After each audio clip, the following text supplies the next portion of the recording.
Je m'appelle Kylian Maras, je suis attaquant de l'Olympique de Marseille. Je viens du Maroc, plus précisément de Casablanca. Je joue pour Vannes, je suis numéro 7 et capitaine. Le Mondial Pupille, c'est la fête des enfants. Notre devise, qui est le foot, la fête et l'enfant, pour rassembler les enfants de différentes cultures pour qu'il y ait des échanges justement entre les enfants de Plomelin, les enfants des différents centres, avec les enfants qui viennent de différents horizons.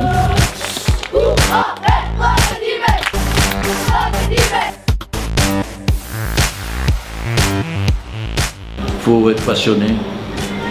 Si vous n'êtes pas passionné dans ce sport, vous ne réussissez pas. Et passionné, ça veut dire faire les sacrifices qu'il faut, etc. Par exemple, moi j'ai arrêté le football à 26 ans et demi, 27 ans. J'aurais donné volontiers mon record du monde des buts marqués pour jouer 5-6 années de plus. Parce que c'était ma passion et ça reste ma passion.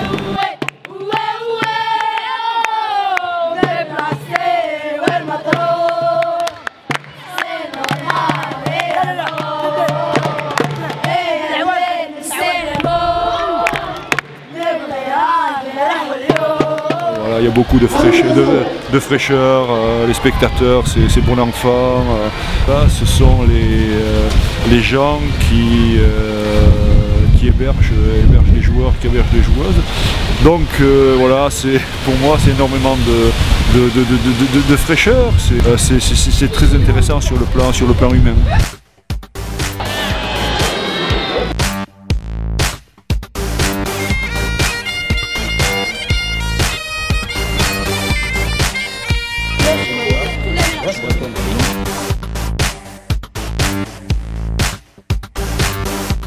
C'est donc un tournoi international U13 et pour les garçons et pour les filles c'est U14.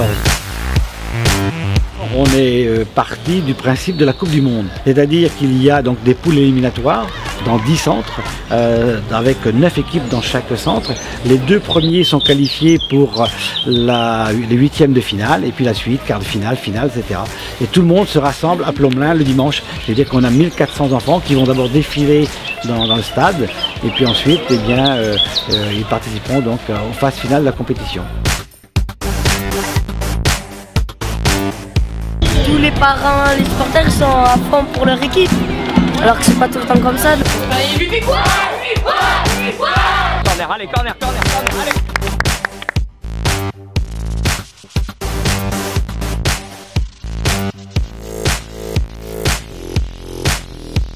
Je crois que justement c'est le rapprochement entre les peuples, rapprochement et au travers des enfants, parce que quand on voit dans le monde dans lequel on vit, effectivement peut-être qu'en commençant petitement, je dis bien petitement par les enfants, peut-être qu'on arrivera à apporter notre pierre à la contribution d'un meilleur monde. Des grands noms qui sont passés par Plomelin. Évidemment, le plus célèbre aujourd'hui, c'est Petr Cech. Ensuite, on a Thierry Henry, Maxime Gognalon, il y a Dimitri Payet, il y a Johan Gourcuff, bien sûr, Romain Danzé. On a une flopée de gamins qui passent par Plomelin, qui est devenu, je pense, aujourd'hui un tournoi incontournable pour les grands clubs.